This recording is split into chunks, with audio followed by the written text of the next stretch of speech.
pentingnya ulama itu akan milah-milah mana yang dilakukan standar ideal, mana yang harus dilakukan standar apa? Fardu atau minimal. Jagani orang yang baru masuk Islam atau baru mau sholat. Ora sholat puluhan tahun terus kon ngapal Allahumma inni a'udzubika pusing. Apalagi kalau sering dengar Dajjal dikira nama baik terus anaknya dijenakno Dajjal. Itu banyak loh. Saya tuh punya teman namanya Dolin. Tak tanya kenapa namanya Dolin, kan ada di Quran. Jadi kadang orang itu mikirnya itu, saya pernah punya santri sorogan, itu nak moco waqala syaitanu lamma qudiyal amru. Di mana nih waqala lan ngendikan. Sapa asyaitanu setan? Lho itu setan kok ngendikan? Ini kan Quran. Karena bacanya tafsir apa? Jalalain. Ayat itu kan ada di Quran, makanya dia maknani waqala lan ngendikan sapa asyaitanu setan. Tak tanya, ini setan kok ngendikan? Kan di Quran, Gus. Karena sedang maknani apa? Quran. Ya artinya kalau orang awam kamu ajari wamin fitnatil mahya wal mamati wa fitnatil masih dajjal, pikirannya kok terkenal sekali dajjal itu. Sampai sholat saja disebut. Itu kalau sampai ngidolakan, itu sama yang dosa itu. Jadi kalau orang awam wis cukup Allahumma sholli ala Muhammad sing baru sholat atau abangan baru apa? Sholat. Kasih paket himat sing apa? Yang fardu-fardu saja. Ya, jadi jelas ya. Jadi gunanya fikih itu memastikan mana akal standar paling pokok, mana yang sunnah. Jadi sehingga kita bisa memaklumi lah orang-orang yang baru sholat. Terus kalau terusakan wa maksuruhu tawi donga sing dinukil saking Rasulullah sallallahu alaihi wasallam iku afdalu tentu berstatus luwih apik. Jadi doa yang diajarkan Nabi tentu lebih baik timbang doa kreasine sampean. Karena kalau sampai mengkreasi doa itu pasti satu karena nafsu. Itu pasti. Ya Allah, jadikan seorang kaya raya yang punya karyawan 10.000. Oh itu doa kriminal. Ya. Artinya kalau Allah nyembadani sampean harus memiskinkan 10.000 orang. Karena tanpa mereka dimiskinkan nggak jadi buruh sampean kan gitu. Jadi gayanya baik tapi agak kurang ajar. Karena bayangkan orang lain miskin jadi buruh. Apalagi kalau doa gini, ya Allah, jadikan seorang kaya yang rumat 1.000 orang yatim. Itu kalau doa sampean mustajab, harus mematikan 1.000 bapak. Supaya ada ya, yatim. Makanya doa udah aneh-aneh, itu bahaya. Wong nak doa ini, doa kula sugih Gusti, ben saged nyafati Gus Mbak Habib Bidin. Kersane saged nulung, berarti kan bayang aku kere. Kere terus disantuni, kan kurang ajar betul. Rausa donga kreasi itu bahaya karena coba kalau sampean donga ya Allah paringi kula sugih ben saged nyantuni Gus Bak. Berarti kalau doa itu mandi, saya dimiskinkan dulu, butuh santunan. Ngawur sekali doa itu. Makanya yang pernah doa gitu dicabut ya mulai hari ini. Itu kelihatannya mahabbah tapi itu kriminal itu apa? Enggak boleh. Maka dalam kitab Hikam itu diterangkan gini, saya masih ingat betul di Hikam. Doa itu enggak boleh pakai kreasinya sendiri, meskipun itu wali. Masyhur kan ada wali dia itu hamal. Hamal itu tukang mikul barang di pasar itu. Jadi dia dapat opah itu karena manol. Apa kalau di sini? Hamal ya, tukang manol. Kuli angkut itu. Basa Jawa nih kok. Manol. Kok tahu? Koncoe. Itu dia tukang manol di pasar gitu. Dapatnya uang kalau ngangkat barang dari toko ke mobil mungkin ya, kalau sekarang contohnya mobil. Karena dia itu wali, setelah dapat uang kalau sekarang mungkin hanya 5.000, makanya cukup untuk beli uduk, bisa makan sudah. Enggak usah nunggu 10.000 itu sudah kedonyan kalau wali. Wali punya uang 10.000 itu sudah kedonyan. Wali itu ya. 5.000 pulang bisa makan ya sudah. Makanya sekali, kalau wali 3 kali susah jadi wali. Hanya sekali. Kecuali jalur khusus. Habib itu jalur khusus, nggak bisa dikiaskan. Itu terus berdoa gini, ya Allah saya ini kekasih jenengan, saya makan hanya butuh sekali untuk kuat sujud. Bu ya saya kasih rezeki yang nggak usah kerja. Masuk wali jadi manol. Singkat cerita ada satu peristiwa dia dituduh maling, terus di penjara. Di penjara tiap pagi dapat rezeki, sore dapat rezeki. Terus tanya, ya Allah kenapa harus di LP? Kan kamu minta rezeki tambah kerja. Rezeki tambah kerja ya penjara itu. Terus semenjak itu dia kapok donga yang kreatif karena tadi kan dia minta rezeki yang tanpa kerja. Apa itu coba? Penjara. Makanya tidak usah berdoa yang aneh-aneh. Ya, tidak usah berdoa yang apa? Termasuk berdoa gitu. Ya Allah, saya ingin kaya supaya bisa nyantuni Gus Ba. Itu kriminal. Karena kalau Allah nyebada di doa kamu memiskinkan saya, layak disantuni, terus kamu santun. Nggak boleh doa seperti itu. Atau ya boleh, tapi aku yakin nggak mandi. Ya nggak apa-apa. Paling nggak mandi aja. Karena Allah mesti mihak saya. Itu sembrono tuh. Makanya wama suruhu afdol, doa yang dinukil dari Rasulullah SAW itu tentu lebih afdol karena diujarkan atau dilafatkan oleh orang sing afdolul khalqi. Makanya Sayyidah Aisyah tuh gak mau resiko kalau berdoa itu masyhur Sayyidah Aisyah. Inni as'aluka ma sa'alaka minhu apa bihibib.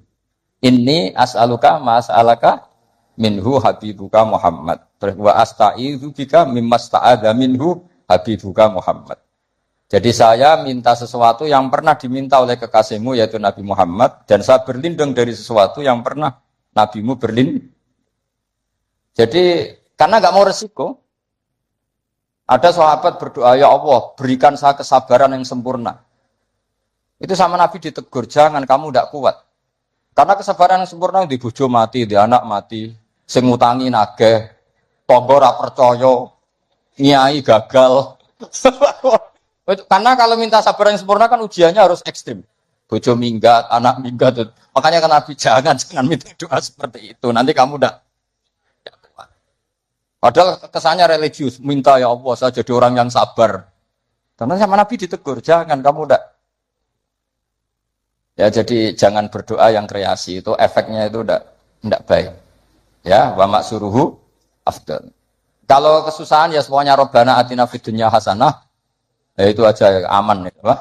Aman. Doa sapu jagat kata orang-orang itu pokoknya Rabbana atina fid dunya hasanah wa fil akhirati hasanah wa qina adzaban.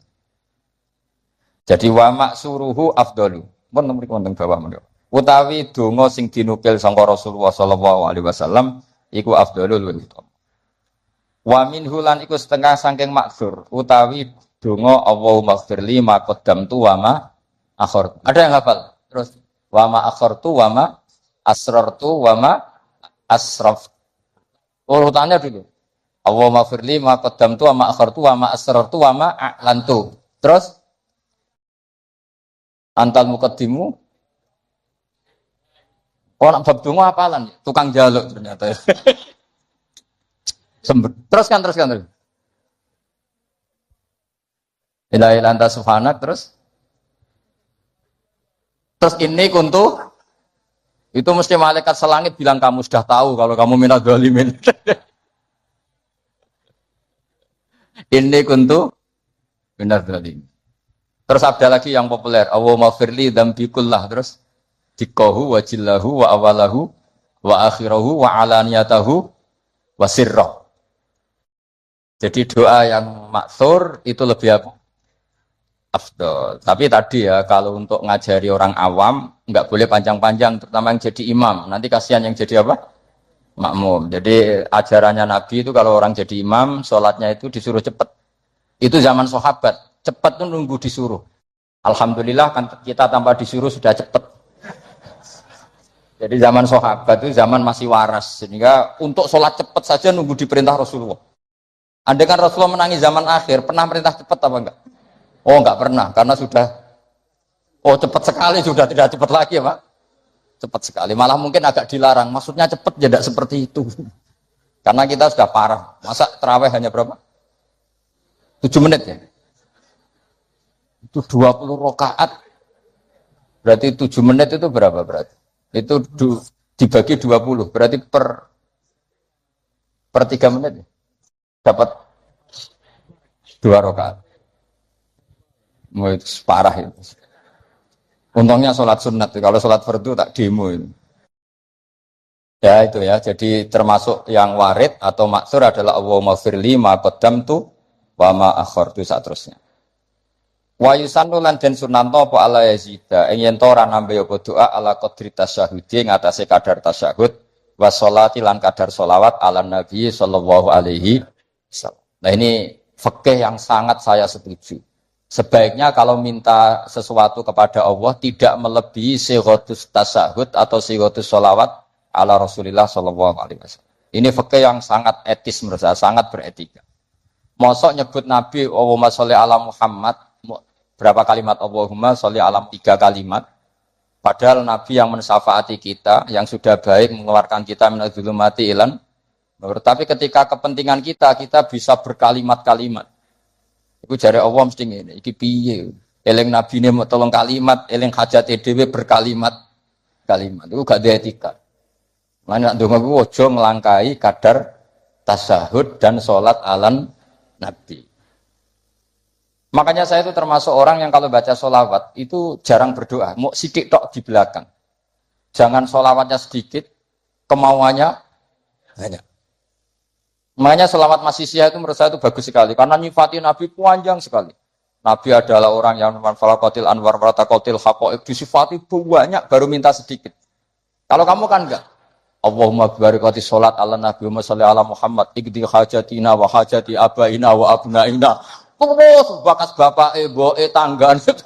Nyebutin Nabi pisan tapi nyebut hajatnya enggak barbar. Itu sangat tidak sopan dalam aturan yang benar. Tapi dalam aturan toleransi itu tidak apa-apa. Wong ilmunya baru sampai situ, paham ya? Jadi ini jelas ya. Apa wa yusannu apa tadi itu? Wa yusannu alla yazida ala qadri tasyahud wa shalat ala nabi sallallahu alaihi wasallam. Ya. Doa itu ya sunat, tapi usahakan proporsinya jangan lebih panjang ketimbang apa? Syahadat dan shalat. Karena ini menyangkut etika. Menyangkut apa? Etika. Masa nyifati Allah sekenanya, misalnya ingat Nabi juga sekenanya, kemudian ingat hajatnya sendiri panjang. Ini jelas ya, jadi itu etika. Makanya alhamdulillah guru-guru kita ngajari sholawat itu paket lengkap. Kan kita sholawat kita kan paketnya lengkap. Coba sekarang dihitung saja. Allahumma sholli ala sayyidina Muhammad wa ala ali sayyidina Muhammad kama shallaita ala sayyidina Ibrahim wa ala ali sayyidina Ibrahim. Wa barik ala sayyidina Muhammad wa ala ali sayyidina Muhammad kama barakta ala sayyidina Ibrahim wa ala ali sayyidina Ibrahim fil alamin innaka Hamidum Majid. Terus paket doanya sedikit. Ya tadi karena kebetulan sampai napalnya kan hanya Allahumma inni a'udzubika min adzabil qabri wa min adzabin nar fitnatil mahya wal mamat fitnatil masiihid dajjal. Jumlah itu dengan sholawat tadi banyak mana? Banyak sholawat itu masih bagus. Ya jadi apa ya menurut saya fikih ini bagus ya. Jadi apa? Disunatkan doa itu tidak melebihi jumlah apa? Tasyahud dan sholat. Kira-kira ya seperti itulah. Etikanya memang seperti itu. Ya, jadi kecuali doa itu panjang tapi kamu tidak niat disembadani. Mau bukti butuh ning pangeran. Makom Syed Abdul Haddad. Tapi potongannya sampean mesti ndak. Syed Abdul Haddad itu saya berdoa bukan karena saya butuh. Untuk menunjukkan saya iftikor dan ibtihal sama Allah. Jadi yang minta itu bukti butuh saja, tapi nggak ingin disembadani. Tak pikir sampean tidak seperti itu. Jaluk tenan, arah disembadani. Jari nak jaluk disukani Gusti lah kok boten, maka sekolah teruskan. Watani asyara utai kang kaping 12 iku assalamu salam. Jadi rukun yang ke-12 adalah salam. Wa aqalluhu ta sithik-sithik salam ku assalamu alaikum. Pakai al. Wal asahu ta sing asa iku jawazu salamun alaikum. Boleh, misalnya redaksinya bukan assalamualaikum tapi pakai apa? Salamun alaikum tanpa al. Al asoh utai sing asoh al mansus ulayid zihuran iku apa salamun alaikum hu ing iki wa. Wallahu a'lam. Wa annahu lan satemene kelakuan iku la tajibu ora wajib niatul khuruji niat keluar sangka salat. Wa akmaluhu te sempurna-sempurnane salam assalamu alaikum warahmatullah. Ya kita kan jadi sebetulnya yang wajib hanya assalamu alaikum. Tapi karena kita taunya assalamualaikum warahmatullahi ya kita semua bilangnya assalamualaikum warahmatullahi. Marrota ini kelan rong ambalan, yaminan kelawan arah nganan, wasimalan kelan arah ngiwa. Multafitan hale wong sing melengak fil ula ing dalam taslimah sing ula hatta yura. Sehingga iso den tingali apa khadduhu pipine wong al aimanu kang kanan. Wa fisaniyati al aisaru iso ditingali pipi sing kiwa. Jadi melengake tenanan. Sekiranya orang di belakang kamu bisa melihat pipi kamu. Tapi itu sunat tok loh ya. Gara-gara sunat banyak yang tidak melakukan. Sebenarnya salam itu sampai gini. Sehingga orang di belakang kamu bisa melihat pipi. Ya kalau dari kanan ya pipi kanan, nanti kalau ke kiri ya pipi kiri. Terus nawiyan khale wong sing niat assalamu ing uluk salam alaman ing atase wong an yamini wa yasari minal malaikati wa insin wa jinnin. Ketika bilang assalamualaikum salam untuk kalian semua. Nah, itu niatkan untuk malaikat yang di kanan kamu atau manusia di kanan. Karena redaksinya harus ada objeknya assalamu alaikum. Salam untuk kalian semua. Kalau gak niat untuk malaikat kan nanti repot. Nak pinggiran tembok atau pagar.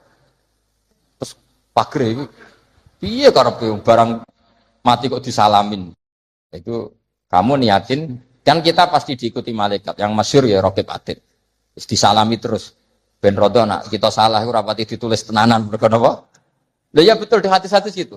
Malaikat bagian kesalahan itu kalau kamu salah itu sebenarnya tidak berani nulis. Karena sungkan malaikat yang di kanan. Jadi malaikat itu ya punya sungkan. Kamu kira terus selonang itu enggak.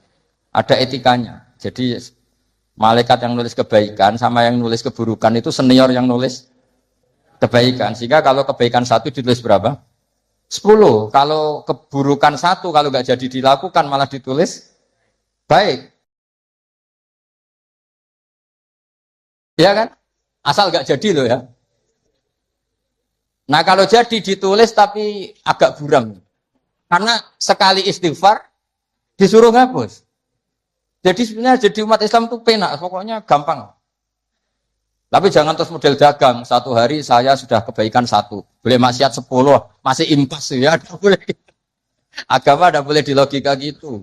Lama-lama kamu sholat di masjid haram kan sama dengan 1000 sholat. Terus pulang nggak usah sholat 1000 kali ya kan masih ada. Wah ya kacau kalau agama seperti itu ya kacau. Nggak boleh agama dimainkan gitu nggak boleh. Waman tesapani wong ajaza iku apes sapa man anduma saking tasyahud lan sholawat tarot jama mongko nerjemah sapa man. Ana sing maca tarjamah iki sami. Wa tarot jamu lidua wa dzikri al-mandub sapa al-ajizu lal qadiru fil asab. Jadi untuk orang yang tidak mampu melafadzkan tasyahud secara bahasa Arab itu boleh pakai apa? Terjemah. Ini enaknya Islam. Dan itu tidak termasuk dianggap kalam ajnabi, kalam yang keluar dari sholat. Karena tasyahudnya masih tentang apa? Ibadah. Ya saya teruskan. Tapi alhamdulillah di Indonesia itu tidak terjadi. Di Indonesia itu luar biasa. Yang paling awam pun itu pakai bahasa Arab. Makanya tidak usah bayangkan ada sholat bahasa Indonesia. Makanya ada cerita, ini kisah nyata itu. Ada wartawan Indonesia di Gaza, ngeliput perang di tinggi Golan itu di Gaza. Dia nggak bisa bahasa Arab, misalnya bahasa Inggris. Ditanya sama wartawan Timur Tengah, kamu bisa bahasa Arab? Tidak bisa. Nah, ya sudah gitu aja dia ngomong bahasa Inggris sama wartawan Timur Tengah. Setelah sholat, dia jadi imam yang orang Indonesia. Itu fasihnya Masya Allah. Kabiro, walhamdulillah kasiro, subhanallah ibu kroto. Sampai at-tahiyatul mubarakatus sholawatut thayyibat. Akhirnya dicucuk. Wah kamu tawaduk sekali, bahasa Arab kamu fusha katanya. Karena bacanya benar, kabiron maf'ul mutlak ya nasab. Wa subhanallahi mudhof mudhofilah ya mudhofilahnya jer. At-tahiyatu mubtada ya rofa, al-mubarakatu sifat ya rofa. Itu semuanya benar. Robbana munada mudhof ya hanya dibuang ya bacanya robbana. Laka khobar muqaddam alhamdulillah mubtada muakhir ya benar. Dicucuk. Dikira dia bahasa Arabnya fusha karena terkitnya enggak ada yang salah. Terus ditanya, "Kamu alim ya?" Enggak, mancen apalanya gitu. Jadi luar biasa. Makanya orang Indonesia di mana-mana dihormati. Itu orang Arab. Kalau melihat orang Indonesia sholat tuh mantuk-mantuk. Raine ini kok fasih ngono gitu kan. Karena nggak ada yang salah terkipnya. Ayo coba kamu baca at-tahiyatul barakatus. Oh itu kalau dengar ahli nahwu kan wah betul itu. Wah, naktul marfu'un. Padahal aslinya ya ra iso pokoke ngono. Asyhadu nyakseni sapa ingsun wah mutakalim wahda betul. Allahumma sholli wa sholli fi al-amr betul enggak ada yaknya dibinahi ala khaffi harfil illati. Berarti betul terus. Padahal tepaan kan. Itu hebatnya Indonesia. Coba kalau kita nanti sholat pakai bahasa Indonesia. Terus kamu sholat di Timur Tengah, itu kan mesti dianggap aliran. Ini pakai apa? Terus kedua itu kasihan malaikat kalau sama pakai bahasa Indonesia. Kalau pakai bahasa Arab kan malaikatnya paham. Orang ini minta dimaafkan tuh dosanya. Wa maghfirli kan gitu. Kan yang enak no malaikat. Kalau doanya bahasa Indonesia ampuni saya kan harus ada kamusnya itu maksudnya. Jadi itu hebatnya orang Indonesia ya. Jadi kiai-kiai kita meskipun kita orang Indonesia di bab-bab ubudiyah dilatih pakai bahasa Arab. Dan itu hebatnya orang paling bodoh pun paling awam pun hafal. Mukjizat. Menurut saya itu para wali Indonesia itu mukjizat. Coba orang awam penggaweane ning sawah ning Tegal itu bahasa Arab, sholat itu hafal semua. Padahal itu tambah awam kan sunat-sunat dibaca semua. Kabiro dibaca, ya kan? Doa ya dibaca. Terus yang wiridan sunat, sampean bilang subhana rabbiyal a'la bihamdi itu wajib apa enggak? Enggak wajib, tapi orang awam baca enggak? Baca, yang enggak baca malah sing wis mondok, ngerti nak sunat ditinggal. Maka bagian dari kesalahan mondok adalah terus rapati sholat qobliyah. Zaman awam sholat terus. Bareng mondok ora kena apa? Jebule sunat toh. Jadi tambah mondok tambah kacau. Karena apa? Coba anak orang-orang awam yang enggak mondok kalau sujud pasti baca subhana rabbiyal a'la dan pasti 3 kali. Tapi yang kiai sama santri sering enggak baca mentang-mentang apa? Sunnah. Bener mana orang awam sama kiai ya lo dalam hal itu. Jadi kadang kita ini korban ilmu. Ya, kadang kita ini korban ilmu.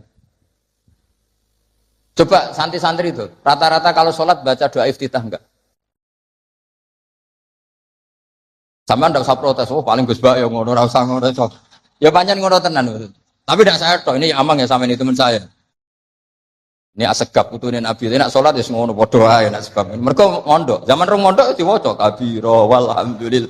Karena kalau enggak baca dibedet gurune. Waca. Dikira wajib.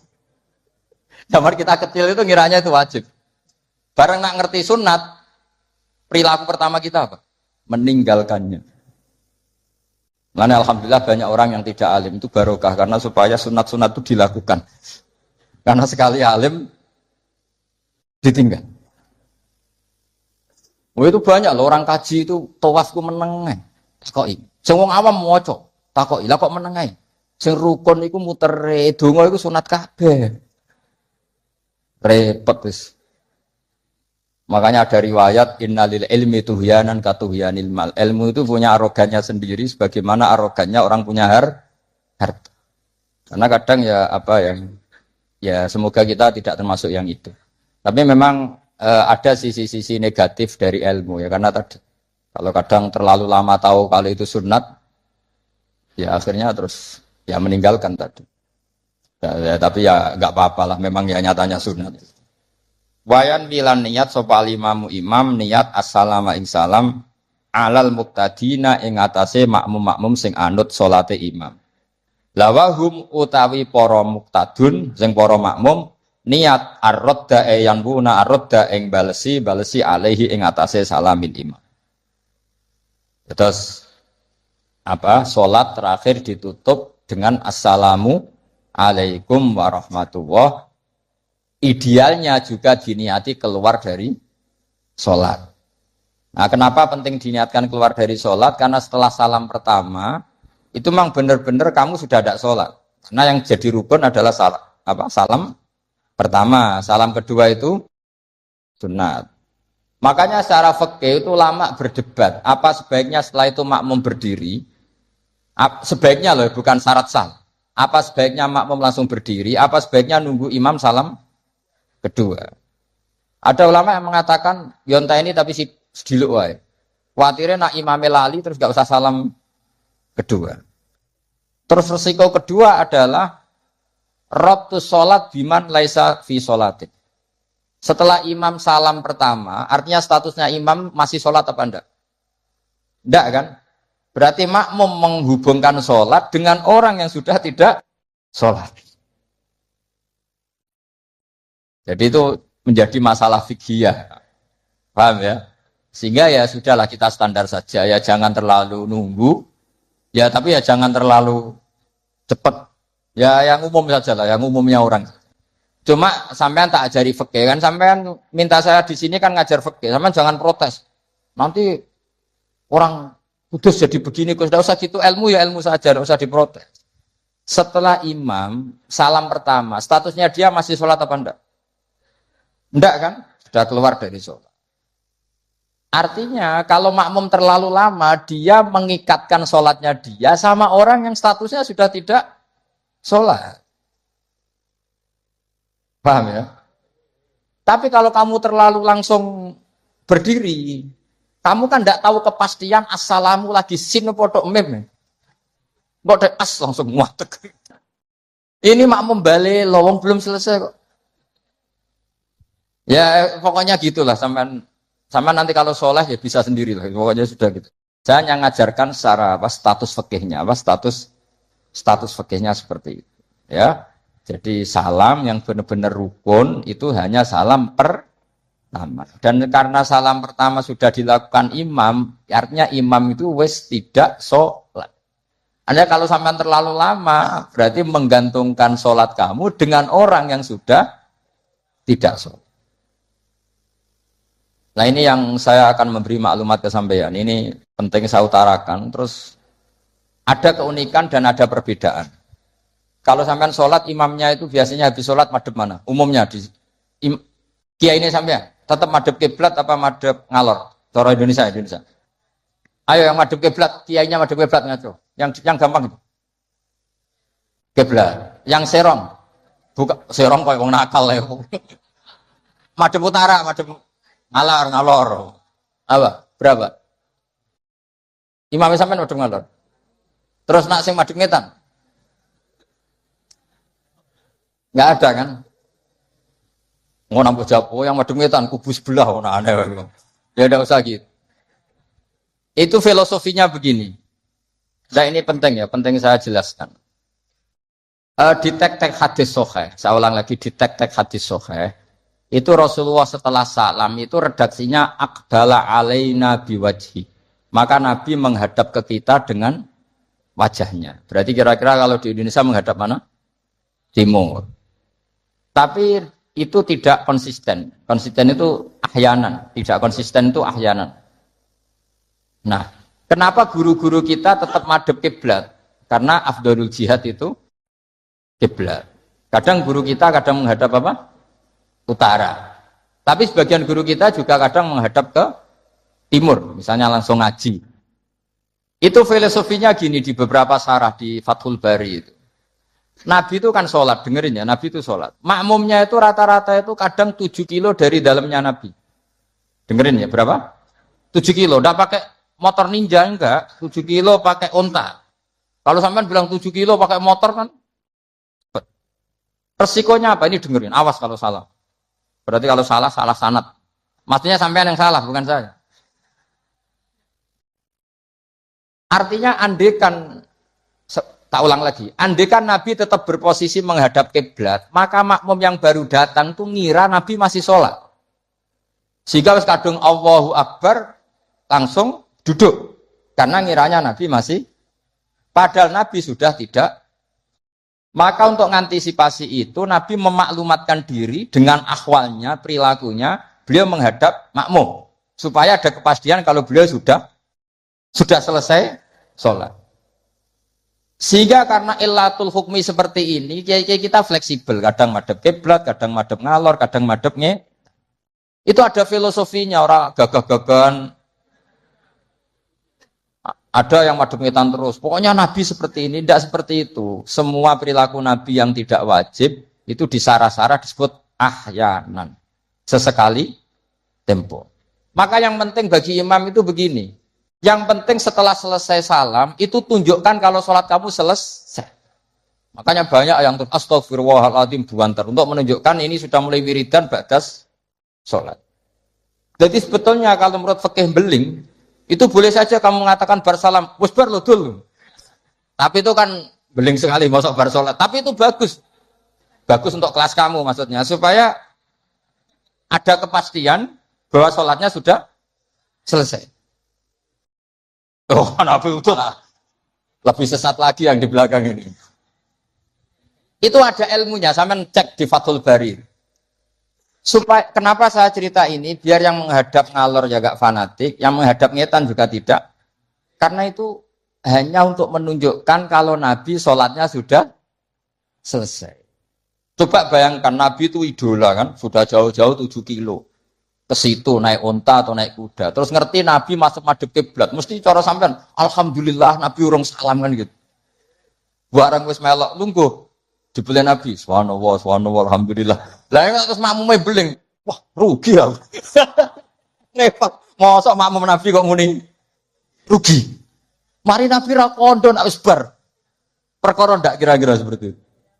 Nah, daripada perkara Nabi secara ahwal menunjukkan kalau sholatnya selesai, Nabi menghadap makmum. Sebagai maklumat, kalau sholatnya sudah selesai. Clear ya? Sehingga kamu tidak perlu berdebat, sunat mana Gus, madhep ngalor sama madhep ngitan. Malah takok sunat. Ngaji sik lagi takok. Senengannya gugat. Ya ngaji sik, alim sik, lagi takok. Lah nek salim rasa takok ya alhamdulillah. Tapi ini tidak usah alim, takok, gugat. Mana sunnahnya kalau Nabi madhep ngalor? Saya tak takok no. Mana sunnahnya cangkem elek? Kan ora ono. Angger wong kok mbok lama-lama. Mana sunnahnya kalau Nabi pernah di Indonesia? Malah panjang kan apa? Tidak usah gitu ya ngaji. Jadi di sarah-sarah itu diterangkan misalnya kan Rasulullah Shallallahu Alaihi Wasallam idza takallama salasan ahyanan di suatu tim. Gitu juga Nabi kadang sholat itu hanya astagfirullah salasan suman sorofa. Beberapa kali Nabi sholat itu hanya baca istighfar 3 kali suman sorofa. Ya sudah segitu aja. Ada yang Allahumma a'inni ala zikrika wa syukrika wa husni ibadati. Ada riwayat yang sabbahallah salasan wa salasin wa hamdallah salasan wa salasin wa kabbarallah salasan. Terus kiai-kiai khusuk semua yang ahyanan ini dikombinasikan jadi satu. Jadi kita yang ahlul ilmi ini eskal. Wong Nabi itu paketnya satu-satu, tapi oleh kiai khusuk itu semuanya dirangkum jadi paket lengkap. Ini ya ada, tasbihnya ya ada, doanya ya. Maka makmum-makmum yang kesibukan ini bingung. Ini gimana ini kok paket lengkap? Kan lama akhirnya. Lewong sholat yang rukun saja lama nggak boleh, apalagi wiridan. Maksudnya bukan terus nggak boleh ya enggak. Maksudnya yuk mikir makmum. Makanya di antara ciri khas Indonesia itu walinya sebagian diyakini dari Samarkand, dari Tashkent, Uzbek, sebagian tentu. Itu saya ketika mondok di Mbah Mun, itu Mbah Mun yang mimpin sholat. Itu kalau wiridan ya separuh sudah bubar. Saya pernah di Lirboyo melihat ya separuh sudah bubar. Ternyata yang kelakuan kayak gitu ada di Uzbek. Meskipun imamnya mursyid separuh bubar. Itu tradisi yang bagus, itu harus ditiru. Artinya harus ditiru gini, untuk menjaga konstitusi wong nunggu guru ono separuh. Untuk menjaga konstitusi kalau nggak wajib ada yang bubar. Kalau semuanya nunggu berarti ini mewajibkan sesuatu yang tidak wajib. Itu bahaya kalau dalam konstitusi ilmu. Sayyid Abdullah bin Husain bin Thohir yang ngarang Sulam Taufik itu diantara masalah besar dalam ilmu apa? Ijabu malam yajib, mewajibkan sesuatu yang tidak wajib. Sehingga para ulama itu yang ikuti Sulam Taufik yang dikarang Sayyid Abdullah bin Husain bin Thohir, benar ya? Abdullah bin Husain bin Thohir. Itu kalau muridnya wiridan terus dia mau, cung ora wajib kok wiridan terus, kok dikira wajib. Tapi nak tahu ora tahu wiridan ya dia mau, sunat ora tahu mbok lakoni gitu. Nah itu akhirnya di Indonesia itu bagus, pondok-pondok besar di Indonesia kalau kiainya, padahal yang imami kiainya, apalagi ketua keamanan malah ditinggal. Oh penggane nangkep wong kan gitu. Saya dulu pernah sholat, Mbah Mun nggak ngimami, yang ngimami ketua keamanan. Itu belum takbir, separuh sudah bubar. Karena kecewa, kan kita ingin makmum Mbah Mun, ngapain ini yang maju? Wah repot. Ya jadi tradisi itu jangan pahami yang macam-macam ya. Bubar separuh, anggap saja menjaga konstitusi ilmu. Bahwa tidak boleh, yang nggak wajib berstatus wajib. Tapi yang tetap wiridan, ya monggo, mungkin tidak punya kesibukan. Sehingga Quran itu fleksibel. Orang baik itu siapa? Orang baik adalah yadhkuruna wa qiyamau wa qu'udaw wa ala junubihim. Jadi wiridan tidak harus nunggu. Sambil berdiri ya boleh, sambil jalan ya boleh. Fa idza qudiyatis sholatu fantashiru fil ardi wabtaghu min fadlillah wazkurullaha katsiran. Itu ayat wazkurullaha katsiran itu setelah fantashiru ya sudah, kalau mau bubar ya bubar enggak apa-apa. Tapi harus selalu ingat Allah. Jadi dulu itu ulama dulu itu rileks. Makanya di kenangan hadis-hadis sahih, famin naman kada, sebagian kita begini, sebagian kita gini. Padahal itu masih disaksikan Rasulullah Shallallahu Alaihi Wasallam karena enggak boleh ijabu malam yajib. Dari Sayyid Abdullah bin Husain bin Thohir, pengarang Salam Taufik, di antara kesalahan dalam ilmu adalah apa? Mewajibkan sesuatu yang tidak wajib. Sehingga Rasulullah saking menjaga konstitusi itu, Rasulullah itu figur yang luar biasa. Sampean sowan bupati atau sowan kiai, barokok, bertangi turu, kira-kira sopan apa enggak? Enggak sopan kan? Harus sikatan dulu. Sebab itu normalnya sikatan itu wajib kalau mau sholat. Mau sowan kiai wes sikatan. Tapi Nabi kalau mewajibkan sikatan, maka melanggar konstitusi ilmu. Karena mewajibkan sesuatu yang tidak. Padahal Nabi berhak, karena beliau Nabi, musyarrek. Tapi Nabi ngedikannya kelihatan ngeper. Tapi ngeper ini menunjukkan Nabi betapa mutabakhir fil ilm. Laula an asyukko ala ummati la amartuhum bisiwak inda kulli sholat. Umpomo gak masakoh ning umatku, siwak tak wajib no. Karena secara etika harusnya wajib. Tapi secara konstitusi nyatanya tidak wajib. Nah karena baina ini. Kira mana nih baina. Ya antarane iku, Nabi ngendikane laula an asyuk. Nabi itu suka qiyamul lail, itu suka sekali, bukan enggak sekedar suka. Sehingga beliau qiyamul lail di masjid. Tapi ketika sahabat ikut qiyamul lail lagi, Nabi enggak keluar lagi. Karena takut dianggap wajib. Itu Nabi. Makanya saya itu sebenarnya kepengen puasa Senin Kemis, tapi anggar kiai kok puasa Senin Kemis kok dikira wajib. Mengenai aku ora tau puasa. Maksudnya aja ditiru, ini buat cerita. Ini agak arogansi ilmu, tapi memang harus ada yang jaga konstitusi ilmu. Ini saya punya teman ya amang rokokan. Mungkin untuk menunjukkan ada kaul sing ngarani oleh. Wah, buktinya aku rokok. Tapi saya enggak rokok. Jadi harus ada yang menjaga konstitusi.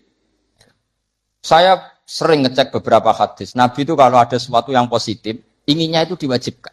Tapi secara konstitusi enggak wajib. Misalnya menggambarkan betapa pentingnya taatnya istri sama suami. Nabi ngendikan gimana tuh? Kalau saja boleh, seseorang makhluk boleh sujud sama makhluk, maka saya akan memerintahkan seorang istri bersujud sama suaminya. Tentu suami yang tidak kayak sampean, maksudnya itu gambaran. Sampean harus disujudi. Ora dipisoi sampai gitu kan. Artinya Nabi itu menjaga konstitusi ilmu itu luar biasa. Ya kayak tadi, normalnya sikatan tuh wajib gak? Wajib kan, normalnya loh. Karena tangi turu berrokokan. Terus muni, Allahumma lakal hamdu. Bul. Tapi kalau diwajibkan secara konstitusi tidak wajib.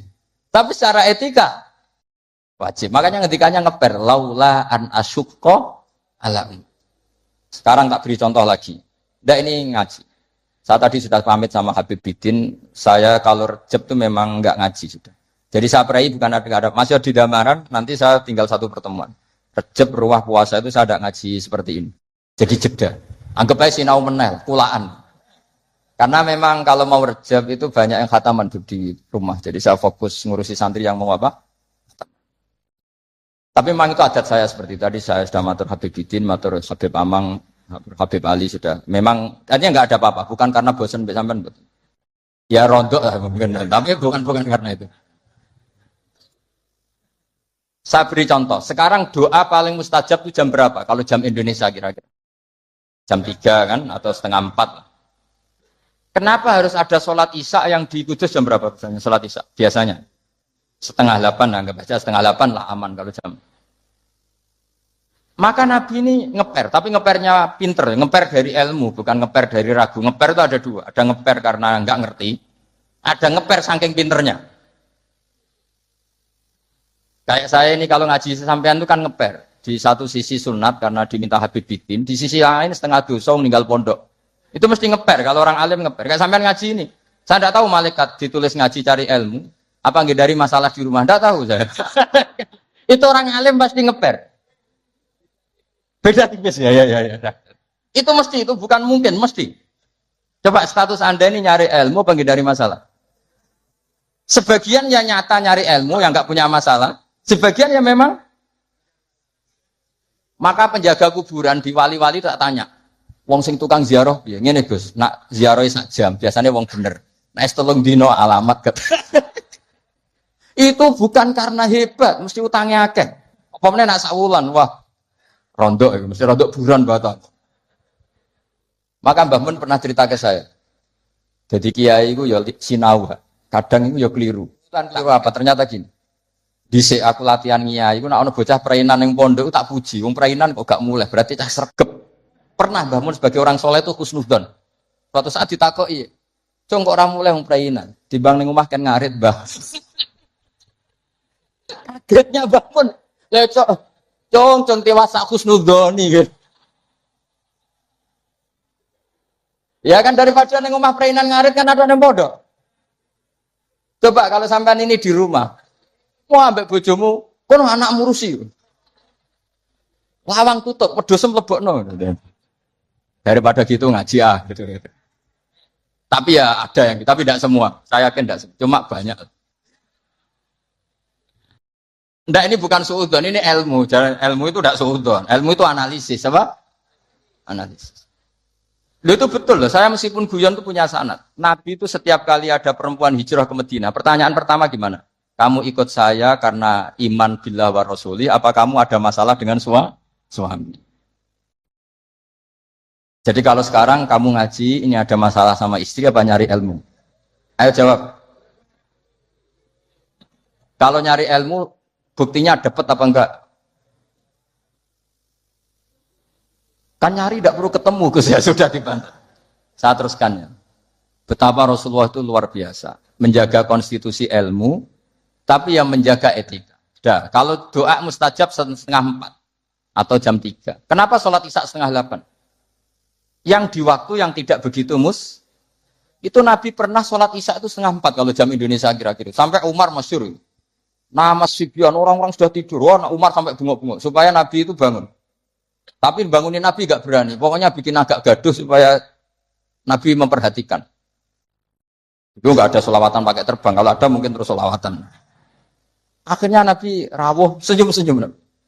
Saya tahu kalian protes karena sholat saya tidak lazim. Biasanya 7:30 kok ini 7:30 kira-kira gitu.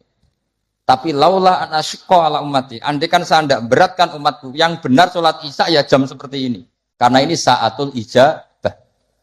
Jadi Nabi itu antara mengakui kalau itu saatul ijabah karena yanzilu rabbuna iku idza yabqa sulusul lailil akhir. Tapi dengan kenyataan kalau itu diteruskan masyaqqah bagi umatnya.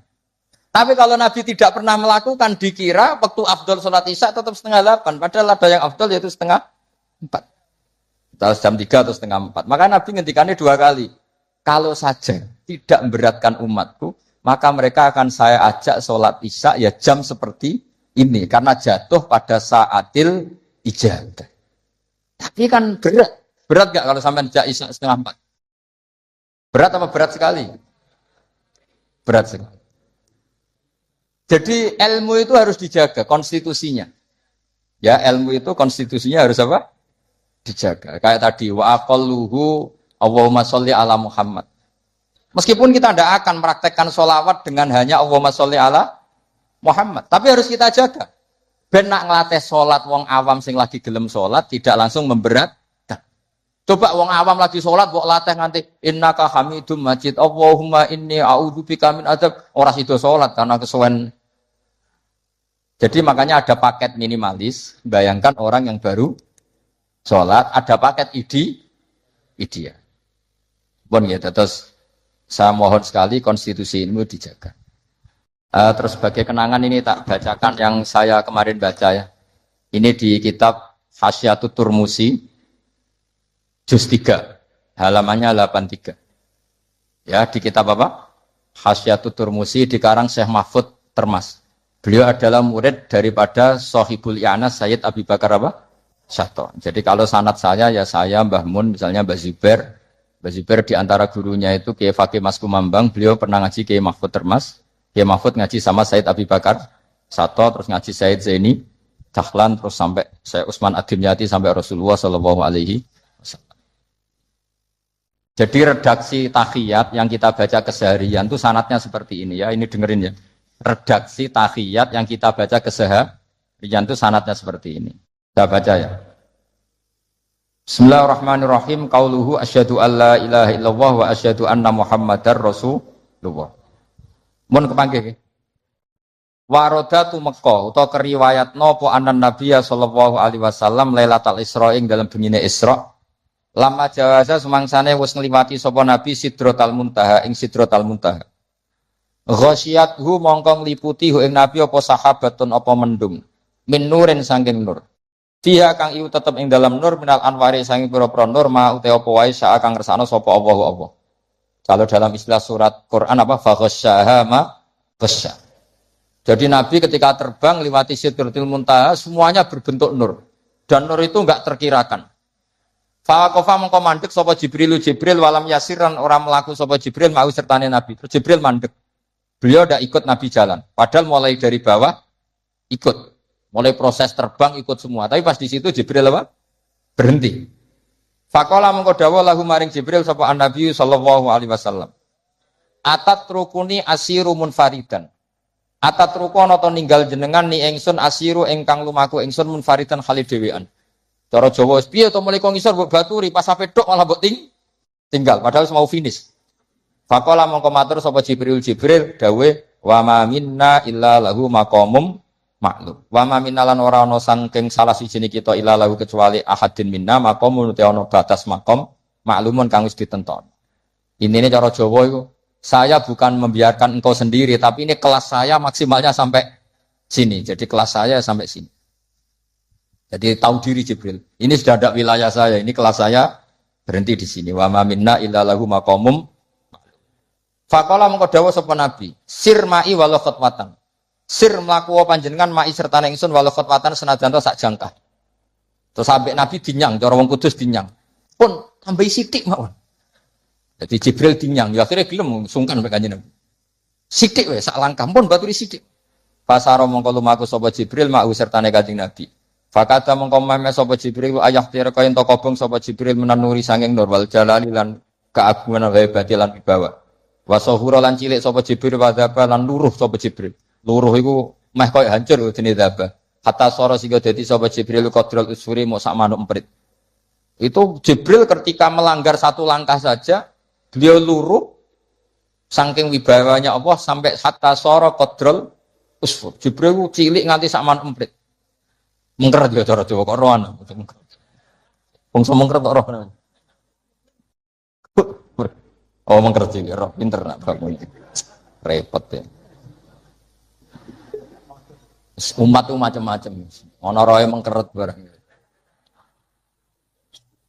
Fa asyara moko isyarah sapa malaikat Jibril alam Nabi sallallahu alaihi wasallam isyarah bisalam iklan salam. Bi ayu salima.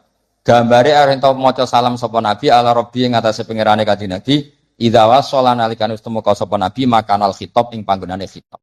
Jadi ketika Jibril enggak bisa ngawal sampai situ ya sudah jenengan saatnya kirim salam atau membaca salam untuk Allah Subhanahu wa taala. Terus faqala falamma wasala mongko semangsane temu sapa Nabi sallallahu alaihi wasallam ilahi maring makanal khitab atau ilahi ila makanil khitab qala mongko dawuh sapa Nabi at-tahiyatul mubarakatus sholawatut thayyibatu lillah. Kula maknani nggih. At-tahiyatu te segalane ruba-ruba al-mubarakatu kang berkah kabeh. As-sholawatu kang penuh dengan rahmat tazim atau ibatu kang suci kabeh iku kabeh lillahi kagungane Allah. Segala kebaikan, segala keberkahan, segala kehormatan, segala kesucian namun kagungane Allah Subhanahu wa taala. Faqala mongko jawabi sapa Allah taala. Allah menjawab assalamu alayka ayyuhan nabiyyu wa rahmatullahi wa barakatuh. Jadi ini sebetulnya tahiyat itu dua kalimat, yang satu dari Nabi, yang sebagian klausulnya dari Allah. Jadi at-tahiyatu sampai lillah dari Nabi, yang assalamu alayka dari Allah untuk kanjeng. Itu aslinya seperti itu. Ya, faqala Allahu assalamu alayka ayyuhan nabiyyu wa rahmatullahi wa barakatuh. Assalamu te salam ka alaika ing atase panjenengan ayuhan nabi wa rahmatullahi wa barakatuh.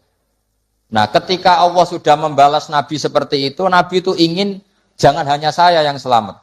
Ini saking syafaqahnya welase kanjeng Nabi Muhammad sallallahu alaihi wasallam. Kan Allah hanya ngendikan assalamu alayka, kamu itu dijamin selamat Muhammad. Terus Nabi kepikiran, nah umatku sing kudus sing ngaji ini ndak juta lebih iki piye. Terus ngaji ora pati paham piye. Bos ngaji ambek menghindari masalah iki piye. Jadi Nabi ingin ampun kula tok Gusti sing tok napa? Salam. Itu saking syafaqahnya Rasulullah sallallahu alaihi wasallam. Makanya tak baca biar semua tambah mahabbah kepada Rasulullah sallallahu alaihi wasallam. Fa ahabba mongko kepengin itu seneng banget. Fa ahabba mongko kepengin banget atau seneng banget sapa Nabi sapa Kanjeng Nabi Muhammad sallallahu alaihi wasallam.